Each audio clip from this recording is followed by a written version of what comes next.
amamos. Amém. Quero agradecer primeiro as orações de todos, viu?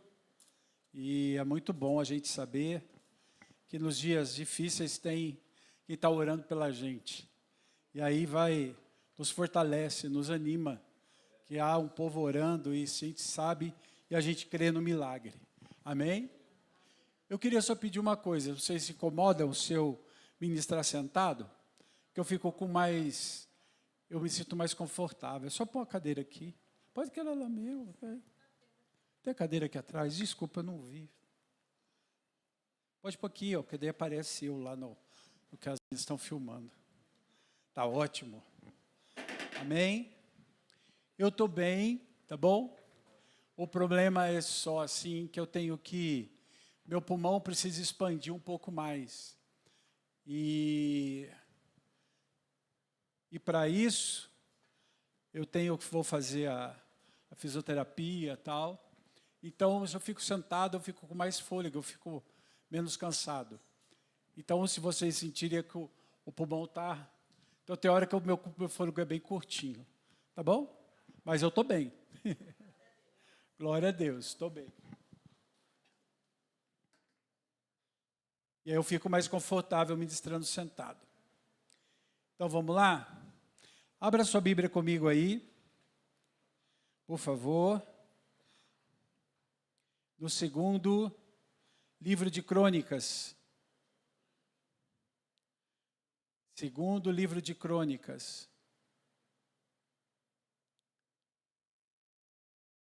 Segunda Crônicas, eu quero ler o capítulo 32. Essa palavra tem queimado no meu coração, eu tenho ministrado ela. Eu confesso que eu orei para Deus, mas essa palavra queima. Amém? Vamos lá? Diz assim: depois dessas coisas e desta fidelidade, Senaqueribe, rei da Síria, invadiu Judá, sitiou as cidades fortificadas com a intenção de conquistá-las. Quando Ezequias viu que Senaqueribe tinha vindo e estava resolvido a atacar Jerusalém, decidiu em consulta com os seus oficiais e os seus homens valentes tapar as fontes das águas que havia fora da cidade. E eles o ajudaram. Assim, muito povo se juntou e taparam todas as fontes, bem como o ribeiro que corria pelo meio da terra. Pois diziam: por que viriam os reis da Síria e achariam água por aqui? Ezequias se animou, restaurou a muralha da cidade, construiu torres sobre ela, levantou também outra muralha por fora, fortificou Milo na cidade de Davi e fez armas e escudos em abundância. Pôs oficiais de guerra à frente do povo, reuniu-os na praça, junto ao portão da cidade, e lhes falou ao coração, dizendo: sejam fortes e corajosos, não tenham medo, nem se assustem por causa do rei da Síria, nem por causa de toda a multidão que está com ele. Porque conosco está alguém que é maior do que o que está com ele. Com ele está o braço da carne, mas conosco está o Senhor nosso Deus, para nos ajudar e guerrear as nossas guerras. O povo se animou com as palavras de Ezequias, rei de Judá. Amém? Feche os teus olhos aí. Pai, muito obrigado pela tua palavra. Eu te peço agora que o Senhor ministre as nossas vidas. Fala conosco, Deus, com poder, com graça, debaixo da tua unção. Pai, que o homem diminua e que o Senhor cresça. E que tudo seja, Senhor, para louvor e para a glória do teu nome, em nome de Jesus. Amém. Amém. Quando a gente fala nesse texto, a gente vê um homem aqui que se destaca, que é o rei Ezequias. Algumas pessoas falam que Ezequias foi até melhor rei administrativamente do que o próprio rei Davi, pela formação, pelo jeito, como ele organizou, como ele restaurou Israel num tempo de muita idolatria. Quando Ezequias toma o trono, Israel estava bem distante de Deus. havia muita idolatria, havia muitos problemas em Israel. E Ezequias, ele vai buscando a Deus e debaixo da direção de Deus, ele vai estruturando Israel. E Israel vai se fortalecendo, Israel vai crescendo, Deus vai sendo exaltado. Ele restaura as festas. Se você ler o capítulo anterior, eles estão celebrando a festa da Páscoa. Ele celebra, ele edifica o templo. Ele vai, e como a gente leu aqui, a primeira parte do versículo diz, e o Senhor, vendo a fidelidade dele. Dele quem? Do rei Ezequias. O rei Ezequias estava fazendo tudo debaixo de uma fidelidade. Ele estava andando certo em tudo. Tudo estava dando certo. Tudo estava indo bem. Deus estava abençoando. Mas, de repente, Senequeribe, o rei da Síria, aparece na história. Aí você fala assim, mas por quê? Quem era esse rei?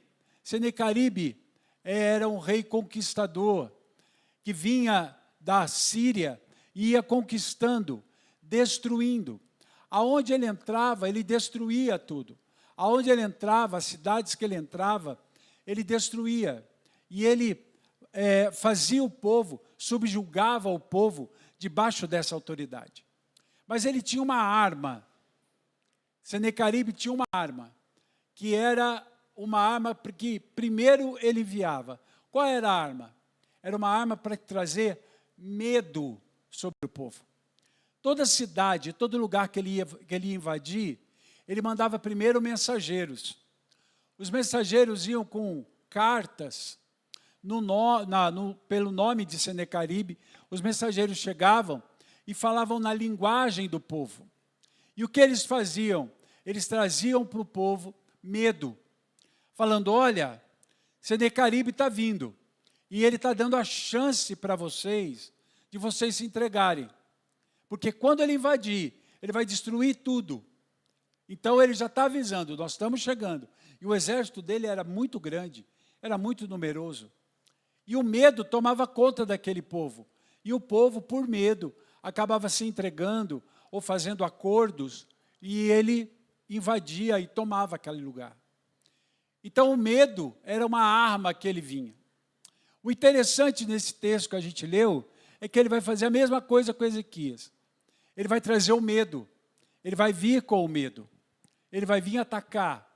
E o diabo não mudou, gente. Ele continua do mesmo jeito. A primeira arma do diabo contra nós é o medo. Primeira arma que ele vem. Ele consegue minar o medo, ele consegue minar a sua força através do medo. Com as notícias, com aquilo que ele vai vindo, né? Eu até brincava esses dias, falava assim, com a fake news do inferno, né? Já que fake news está um termo tão popular hoje em dia, né? Mas com as palavras falsas, com as notícias do inferno, que aterrorizam a gente. Quem aqui, né? Você quer ver um jeito que acontece com a gente?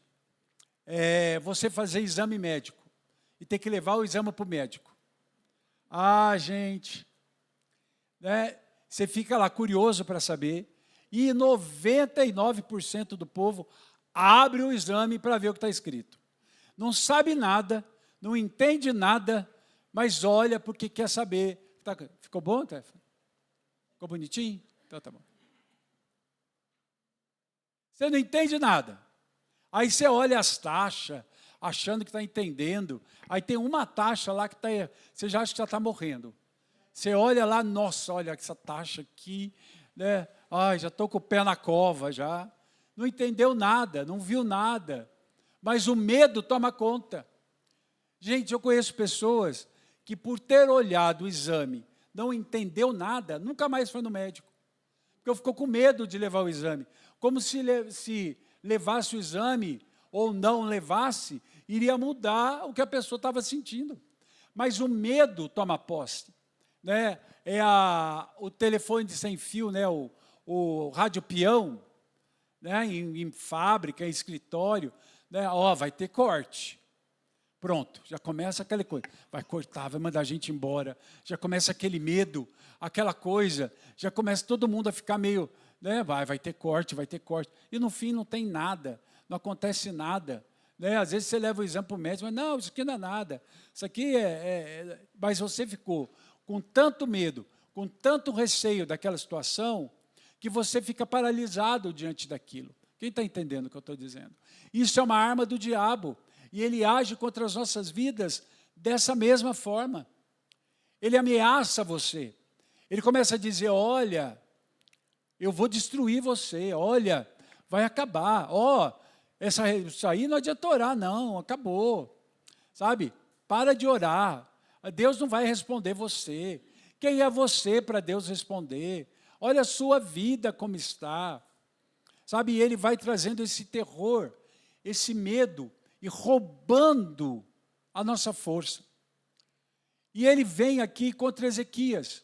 Só que há uma coisa diferente aqui. Ezequias era um homem fiel a Deus.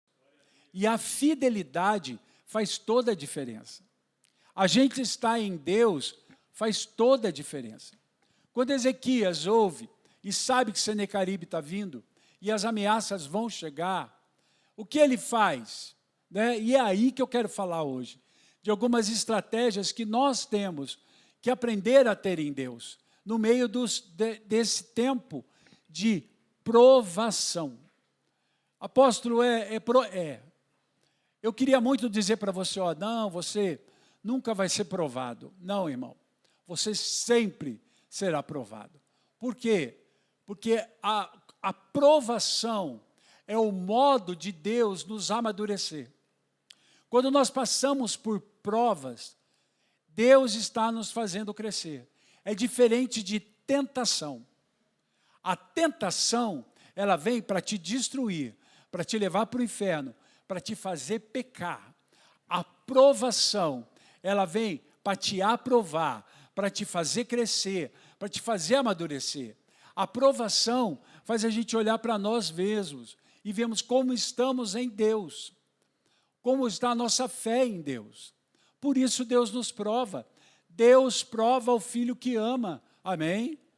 Olha para o irmão que está do lado e fala para ele assim, Deus está te provando. Não desanime. Amém? O irmão deu um sorrisinho para você? Deu. É porque ele sabe que Deus está falando com ele. É provação. Você vai falar, por que Deus prova? Porque você é fiel. Porque Deus quer que você cresça. Porque Deus quer que você se conheça. Olha que interessante, quando Deus tirou o povo do Egito e colocou o povo no deserto, sabe o que Deus fala para Abraão, para Moisés, Abraão não, para Moisés?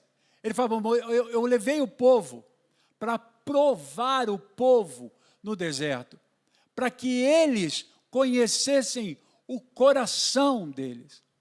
Deus conhece o nosso coração, mas nós não.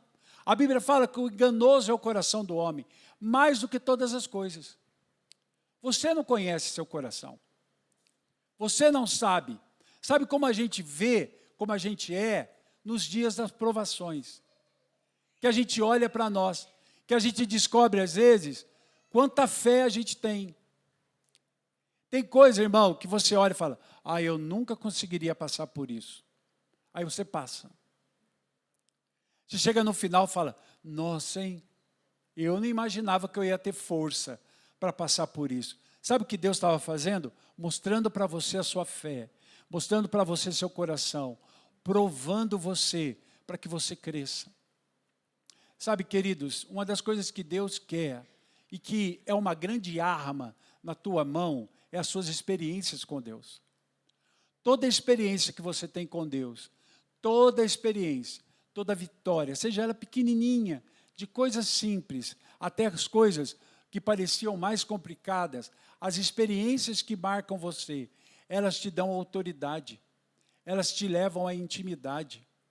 E essas experiências vêm com provações. Quem está entendendo?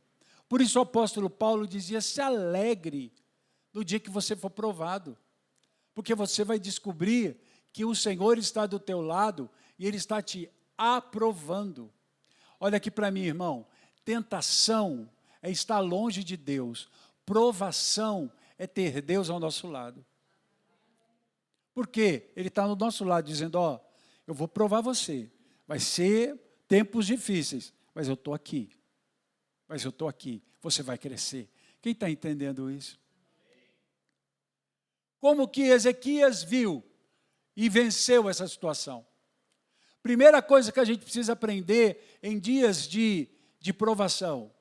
Ezequias procurou gente madura para estar do lado dele. A Bíblia diz que ele procurou os príncipes e os homens valentes para ouvir opinião, para pedir conselho. Sabe, querido, nunca passe luta sozinho. Nunca passe provações sozinho. E isso é um mal da igreja. A primeira coisa que a pessoa faz quando está passando por luta, some da igreja. O pastor até sabe, fulano sumiu, vai atrás, está passando por luta. E tem que ser o contrário, irmão. Os dias estão difíceis, a luta está aí, vai para a igreja. Vai lá, se arrastando, segurando, mas vai. Por quê? É estando lá na igreja, junto com os santos, junto com os valentes, que você vai ouvir conselho, que Deus vai visitar você, que Deus vai te direcionar naquilo que você tem que fazer. Não é longe, se isolando. Sabe, um dos maiores predadores são os leões, na verdade, as leoas, né? Mas quem que eles atacam numa manada?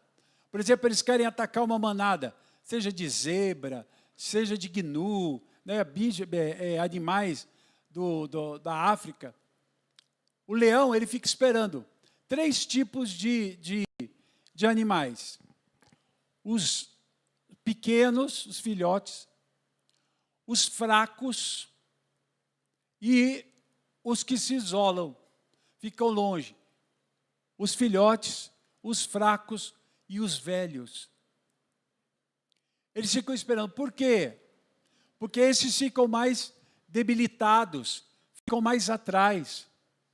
Então, eles ficam esperando para atacar, porque esses não vão fugir, esses não vão conseguir correr. Tal. Então, o que a manada faz? A manada coloca os filhotes, os mais velhos e os que estão debilitados e fracos no meio. E a manada vai e volta. Por quê? Porque se eu vir o ataque do leão, alguma coisa, eles protegem. Mas os leões ficam esperando, porque quando um desses, fracos, velhos, ou mesmo filhotes, se afastam da manada, é a presa fácil. O diabo, ele faz a mesma coisa. Quando as pessoas se sentem fracas, quando elas se sentem velhas no sentido não de idade, mas a pessoa se sente passado, ultrapassado, começa a se julgar demais, ou aquele que é novo demais. O que acontece com ele? São aqueles que se isolam, que saem do grupo, que saem da igreja. São as presas fáceis para o diabo. São as presas que o diabo vai atacar. Por que a igreja é tão importante? Porque é aqui que a gente vai encontrar essa proteção, esse cuidado, é o corpo de Cristo. É aqui que a gente vai achar gente sábia. É aqui que a gente vai achar gente que vai ter de Deus o que nos aconselhar e falar. Gente que já teve experiências e que já amadureceu, que já cresceu em Deus. Então não se isole, venha para a igreja. Sabe, às vezes eu vejo, as pessoas perguntam, eu falo, gente, onde eu sou curado é no altar, é na casa de Deus. Ah, o senhor não tinha que ficar em casa descansando? Eu descanso nos dias que não tem culto. Eu descanso quando eu fico em casa. O que eu tenho feito? Evitado ao máximo sair na rua. Se tem alguma coisa para resolver, tal, eu vou muito rapidamente, deixo para um dia, resolvo. Fico em casa descansando, mas os dias de culto, eu estou na igreja. Dias de culto, eu estou lá. Ah, como? Ah, vou, irmãos, de todo quanto é jeito. Apoiando, tomando um remédio. Toma dipirona, levanta e vai. Ai, tô com dor no corpo, toma um Dorflex e vai. Mas senta lá na frente, senta lá no culto, recebe uma palavra de Deus, louva ao Senhor. Ah, estou sem voz, faz mímica. A Ana recebeu de Deus o dom de ser mãe, e foi ser mãe de Samuel no dia que ela não estava nem falando. A Bíblia diz que ela não falava, ela balbuciava, e o Espírito de Deus veio sobre ela. Irmão, é na casa de Deus que a gente recebe. Não é longe. Por quê? Então, irmão, primeira coisa, dias de provações, dias de luta, não saia da casa de Deus. Ouça conselhos, procure gente madura, gente valente. O rei Ezequias procurou gente assim. Está entendendo, irmão? Mas não procura Zé Ruela, procura gente que tem experiência. Procura gente que vai te abençoar. Amém? Assim que Ezequias começou. Qual a segunda coisa que ele vai fazer? Ele vai fechar as fontes. Você vai dizer, mas que doido, por que fechar fonte? Jerusalém é um lugar alto. Jerusalém fica no alto. Por isso que a Bíblia sempre fala em subir para Jerusalém. Jerusalém fica no alto, há montanhas que cercam. Fica no alto. Então, o que acontecia? O povo, quando ia para Jerusalém, por causa do templo, para sacrificar, eles iam subindo. E eles tinham formado, tipo, patamares, assim, lugares na subida, onde eles tinham, e colocavam água, cavavam poços. Porque quando os peregrinos chegavam ali eles descansavam, bebiam água e se preparavam para o dia seguinte para subir mais um pouco. E assim eles iam. Se você olhar na tua Bíblia, o Salmo 120 até o Salmo 134, são 14 salmos que são chamados cânticos de degraus, ou salmos de degraus. Algumas traduções dizem salmos dos peregrinos. Por quê? Porque eles faziam isso, em cada patamar desse havia água. Então eles paravam ali e eles louvavam, eles festejavam, falando desses salmos. Então, cada patamar eles tinham poços que fortaleciam o povo. Quando o povo chegava em Jerusalém, eles estavam bem, estavam hidratados, estavam bons para celebrar o Senhor.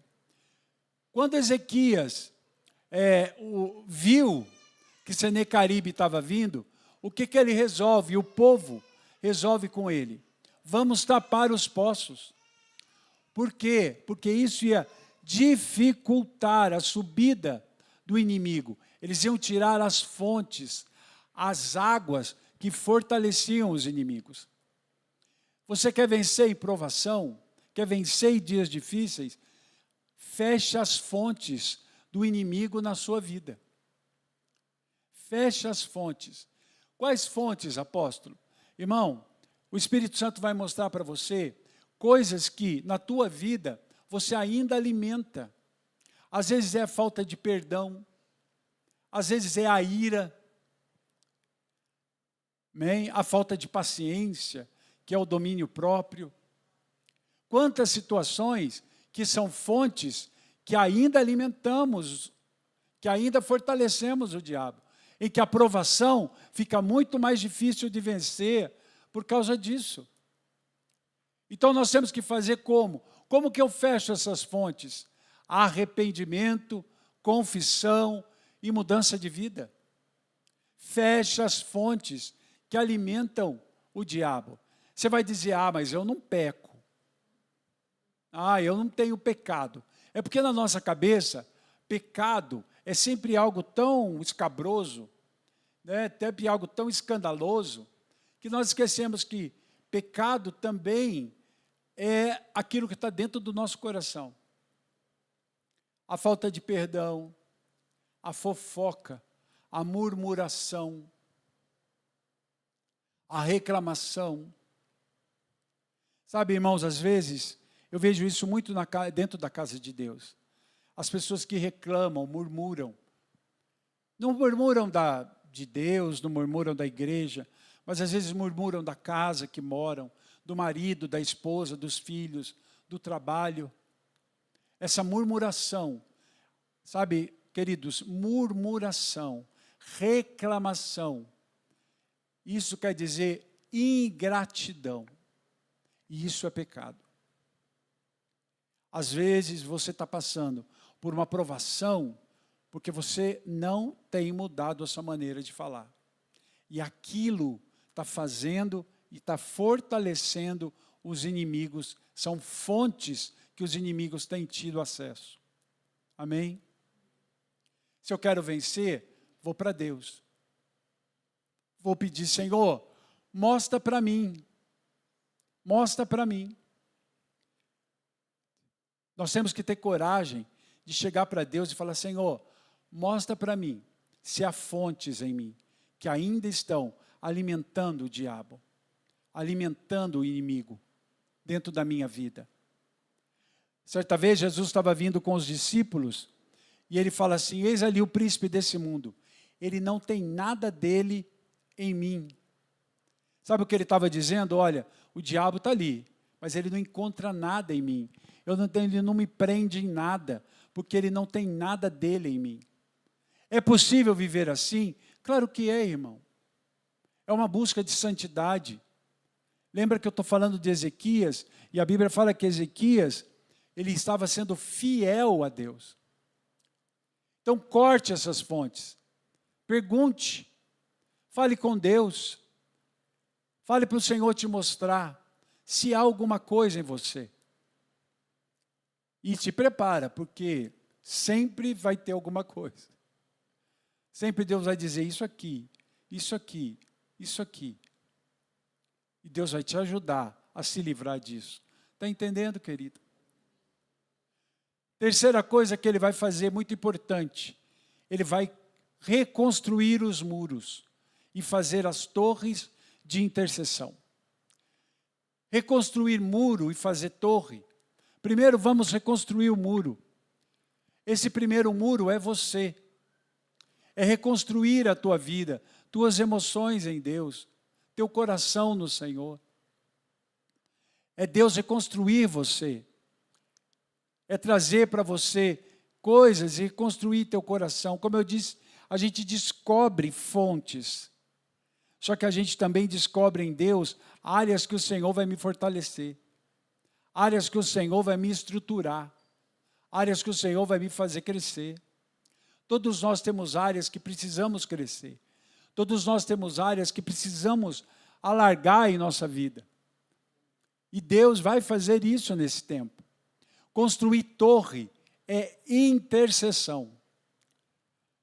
O soldado, quando construía-se a torre, o soldado de vigia ficava em cima da torre. E o que ele fazia? Ele olhava tanto a cidade, como ele olhava o campo, a estrada. Ele vigiava se viria, o inimigo viria por ali, e ele vigiava a cidade também. É a intercessão. Você quer vencer dias de provação? Seja você alguém que intercede, alguém que ora. Não se vence provação sem oração. Amém?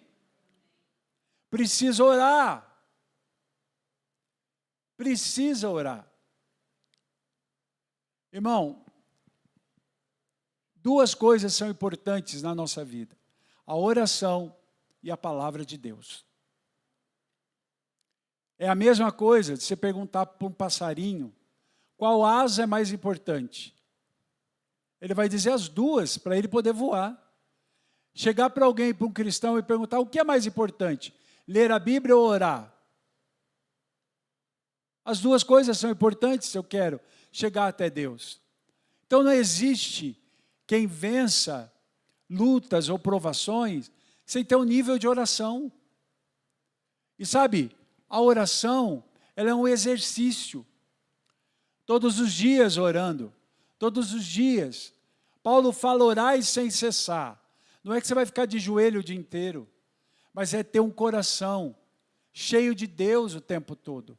Falando com Deus o tempo todo, tendo intimidade com Ele. É o nível de oração com Deus. E não é, às vezes você vê pessoas falando assim, eu falo com Deus o dia todo. Ótimo, que legal. É bom? É. Mas tem que ter um momento que você vai sentar e você vai ter intimidade com Ele. Não é só você falando, é Ele também falando com você. Oração é uma troca. Está entendendo, querido? Então, como eu vou vencer uma vida com Deus? Como que eu vou vencer uma prova? Orando. Construa torres de vigia. É o que ele faz. Amém? Outra coisa que Ezequias vai fazer, ele constrói uma segunda muralha. Se você ler ali, tem a muralha da cidade, e ele faz uma muralha por fora. O que é essa muralha por fora? Que me protege, que está ali comigo. Lembra que eu falei que você precisa ter pessoas sábias do teu lado? Mas você precisa ter pessoas que sejam de oração também. Esse segundo muro está falando de pessoas e de pessoas que vão estar com você em guerras de oração. Lógico, irmão, onde que você mais vai encontrar intercessores? Na casa de Deus. Nós acabamos de ouvir o pastor Roberto orando por alvos, por pedidos de oração. Isso é ser segunda muralha. Amém? Quando você ora por alguém, quando você intercede por alguém, você está cobrindo aquela vida, cobrindo aquela casa, você vai estar sendo muralhas ali, guardando, sendo instrumento de Deus na vida das pessoas. Sabe, irmãos, quando a gente abençoa os outros, nós somos ricamente abençoados. Quando nós intercedemos, o céu se abre ao nosso favor. Então você precisa aprender a ser alguém intercessor, orar por alguém. A Bíblia também fala, uma das maneiras de Deus se apresentar, ele se diz como muro de fogo ao redor de quem o teme. Olha que coisa mais linda. Nós somos uma muralha, que temos intercessores e irmãos, que são uma segunda muralha, mas há uma terceira muralha, que é a muralha de fogo, que nos protege, que nos livra, que é o próprio Deus. Você tem uma muralha que te guarda. Quem está entendendo? Tem uma muralha. Tem uma muralha. Deus está te guardando. Deus está te protegendo. Deus é conosco. E isso é poderoso, irmão. Sabe, quando eu penso nisso muito, no Salmo 91. Salmo 91, Deus diz assim, que dará ordem aos seus anjos para nos proteger, para que a gente não tropece em pedra alguma. Então Deus libera anjos para nos guardar. Libera, irmão. Amém? Ai, apóstolo, então eu tenho um anjo da guarda? Não, irmão. Você tem um anjo enviado por Deus para proteger você. Aonde está isso? Lá em Hebreus. Fala que os anjos são seres ministradores, enviados da parte de Deus, para nos obedecer e nos guardar. Está entendendo? Está na palavra de Deus? Está, Deus está te guardando. São muralhas que te guardam. Deus coloca para te guardar, Deus coloca para te proteger.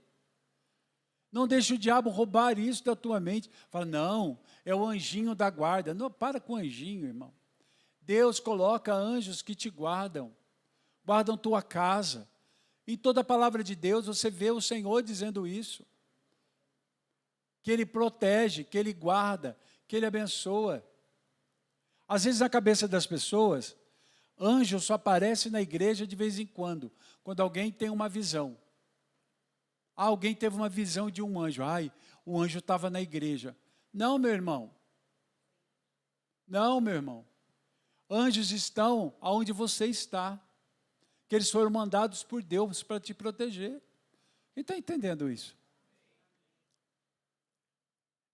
Minha opinião, a Bíblia fala que Deus nos guarda por frente, por trás e dos lados. Então, sempre quando eu estou fazendo alguma coisa, Para mim, existe 4 anjos. Um anjo de cada lado guardando a minha vida. Deus não deixa brecha nenhuma. Então, eu creio que Deus me guarda. Nos lugares que eu vou, eu falo, Senhor, tem 4 anjos, no mínimo, me guardando. Quem está entendendo? Amém? Agora, olhe para você. Imagine quantos anjos estão aqui agora. Se cada um de nós pensarmos que temos 4, quantos nós temos aqui? Ai, apóstolo, mas, irmão, o mundo espiritual, ele é mais real do que o mundo que nós estamos vivendo aqui. Está entendendo, querido? Então, para de trazer para a tua mente algo, não, Deus é prático, Deus te guarda. Deus está dizendo, eu estou guardando, sou muro de fogo ao teu redor.